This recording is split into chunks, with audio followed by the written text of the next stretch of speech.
kita sampai pada Efesus pasal 6. Efesus pasal 6.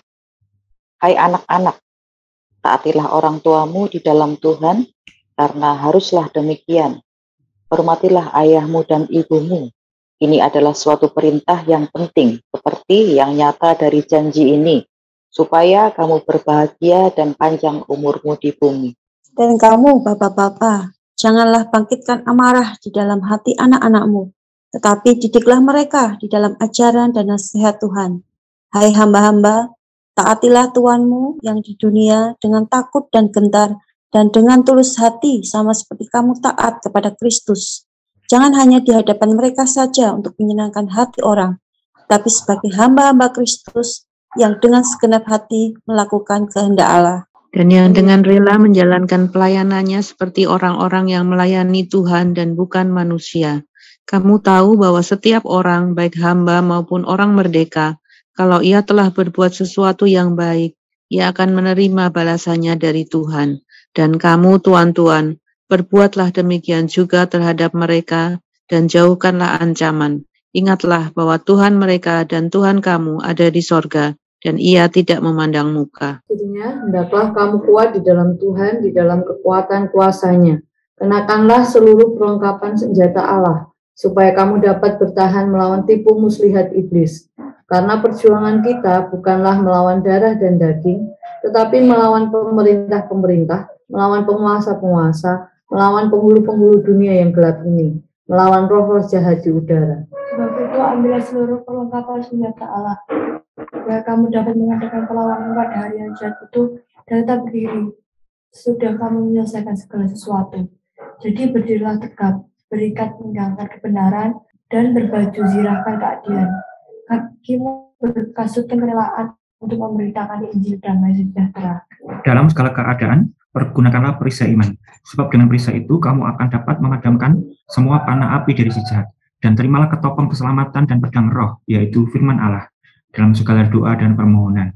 Berdoalah setiap waktu di dalam roh, dan berjaga-jagalah di dalam doamu itu dengan permohonan yang tak putus-putusnya untuk segala orang kudus. Juga untuk aku, supaya kepadaku jika aku membuka mulutku, dikaruniakan perkataan yang benar, agar dengan keberanian aku memberitakan rahasia Injil yang kulayani sebagai utusan yang dipenjarakan. Berdoalah supaya dengan keberanian aku menyatakannya, sebagaimana seharusnya aku berbicara.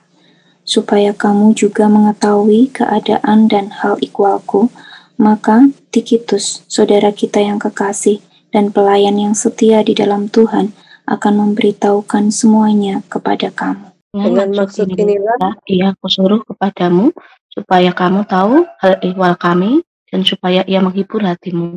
Damai sejahtera dan kasih dengan iman dari Allah Bapa dan dari Tuhan Yesus Kristus menyertai sekalian saudara. Kasih karunia menyertai semua orang yang mengasihi Tuhan kita Yesus Kristus dengan kasih yang tidak binasa. Amin. Ya, kita sampai Efesus pasal 6, surat Paulus yang terakhir di kitab Efesus ini. Dan kita sudah di pasal 5 kemarin melihat ketundukan, ketaatan ada disampaikan Paulus. Yang pertama istri kepada suami, dan yang kedua terlihat di sini anak-anak kepada orang tua. Yang ketiga hamba-hamba kepada tuannya. Di pasal 6 dimulai dengan nasihat Paulus di dalam proses iman, di dalam perjalanan orang Kristen, yang di pasal 2 ayat 10, perbuatan-perbuatan yang sudah direncanakan Tuhan sejak semula itu perlu dijalankan. Dalam proses ini ada yang terus-menerus dijalankan sebagai orang-orang yang beriman, yaitu soal ketaatan. Ketaatan dilihat di sini dimulai dari anak-anak kepada orang tua.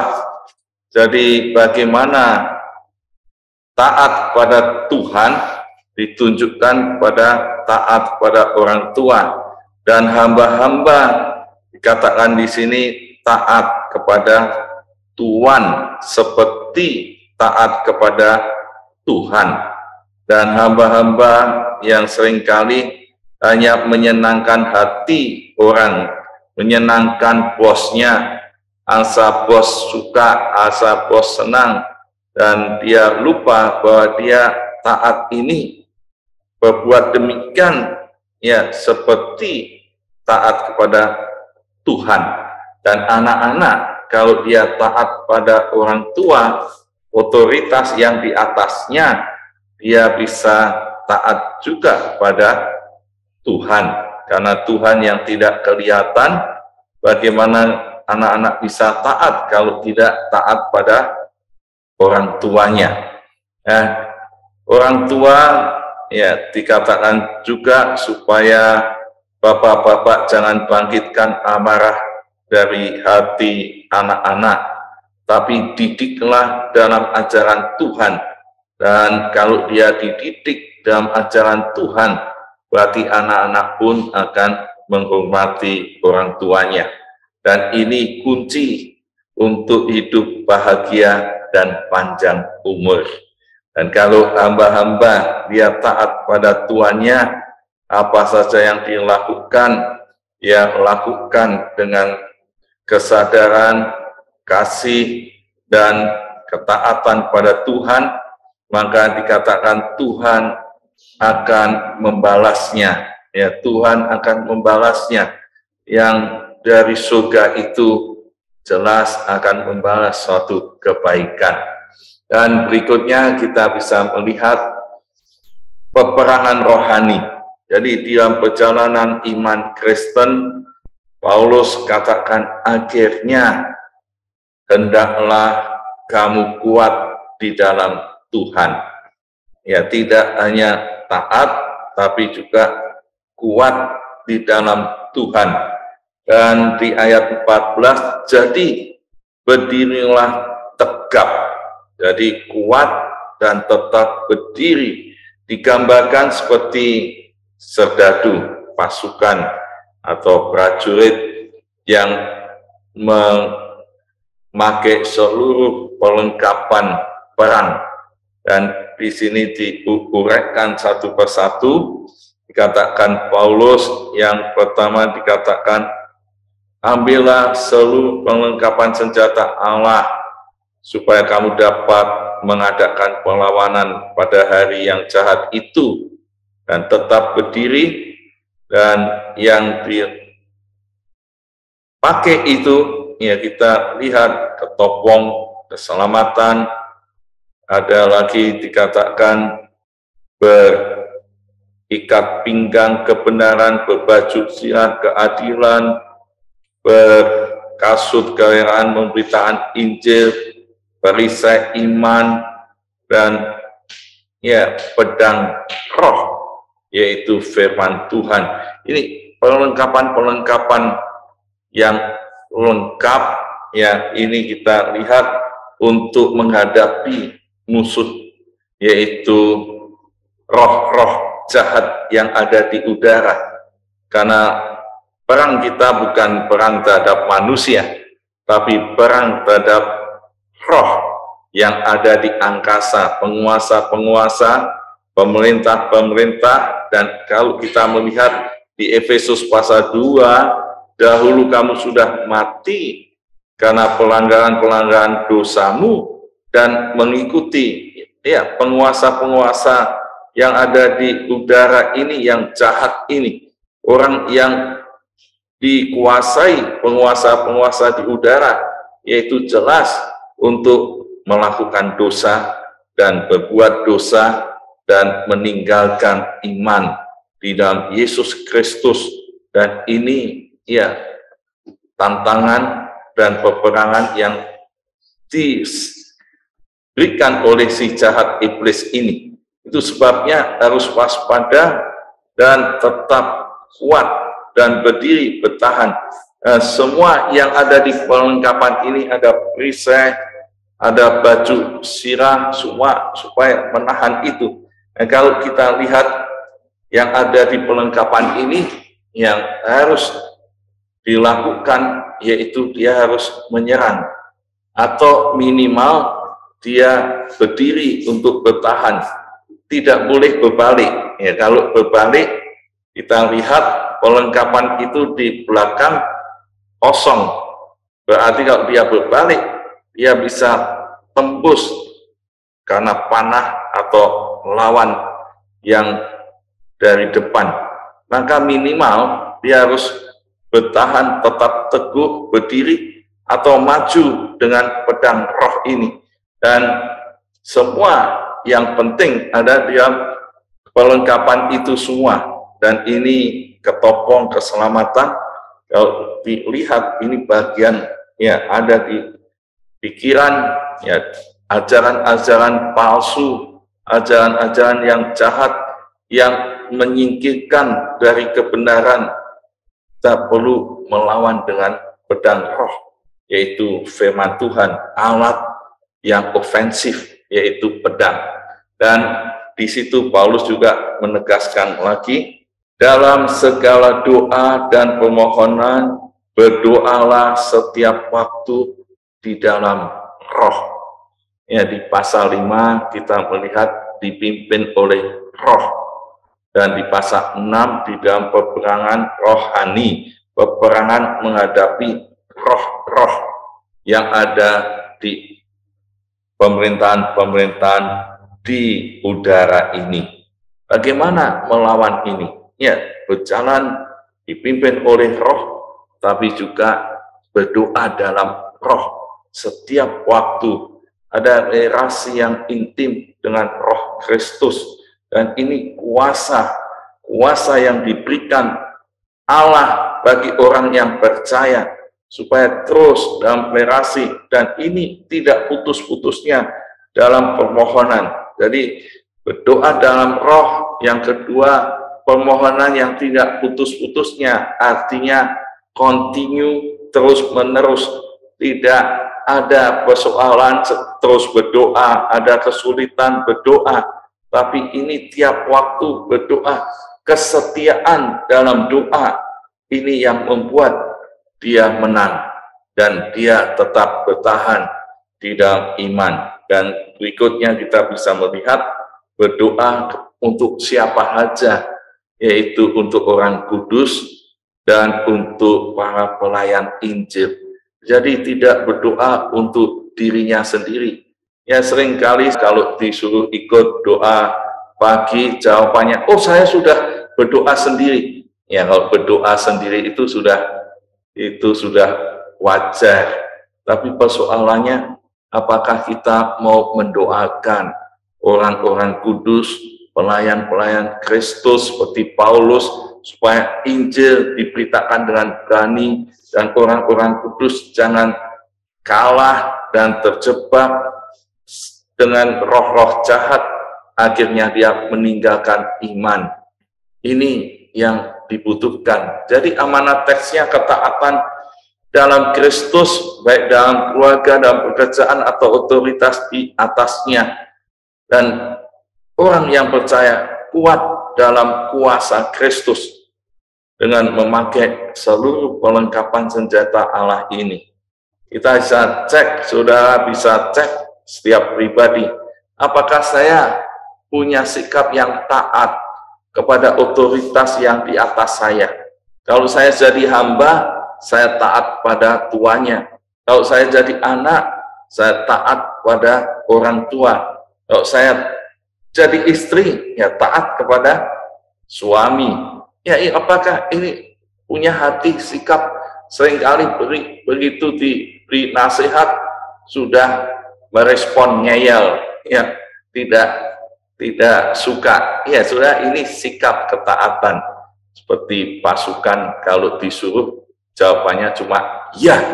Kalau disuruh pergi, ya dia pergi. Kalau suruh datang, ya dia datang. Ini sikap yang dianjurkan oleh firman Tuhan.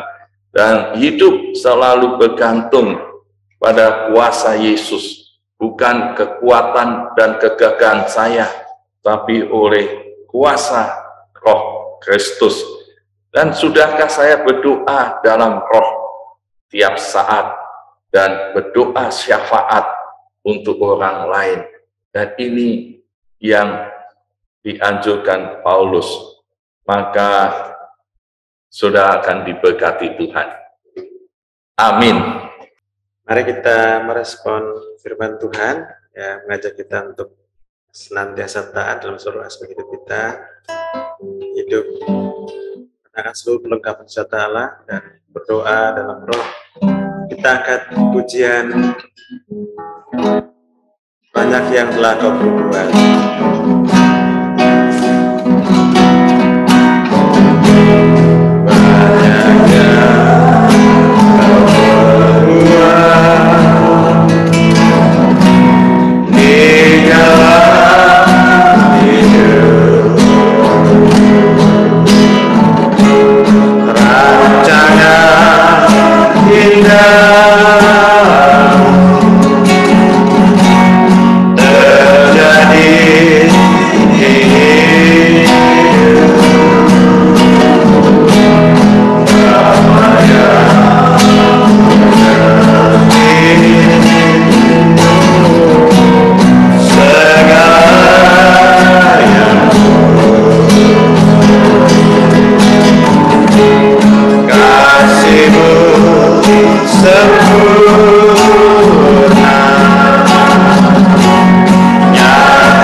Tuhan yang kita terima pagi hari ini. Bapa dalam surga, kami bersyukur dan terus memohon kemurahan-Mu. Roh Kudus mampukan kami untuk hidup taat dalam seluruh aspek hidup, di tengah keluarga, pekerjaan, pelayanan, dan dengan sungguh-sungguh mengandalkan pikiran Roh Kudus untuk mengenakan seluruh perlengkapan senjata Allah, dan boleh menghadapi, menjalani hidup ini dalam rahmat dan anugerah-Mu. Mampukan kami terus-menerus berdoa dalam roh, dan dengannya kami boleh kuat untuk menyaksikan Kristus Tuhan di sepanjang hidup ini. Terima kasih ya Tuhan, kami bersyukur, kami memuji dan memuliakan nama-Mu. Dalam nama Yesus Tuhan kami berdoa dan bersyukur. Haleluya.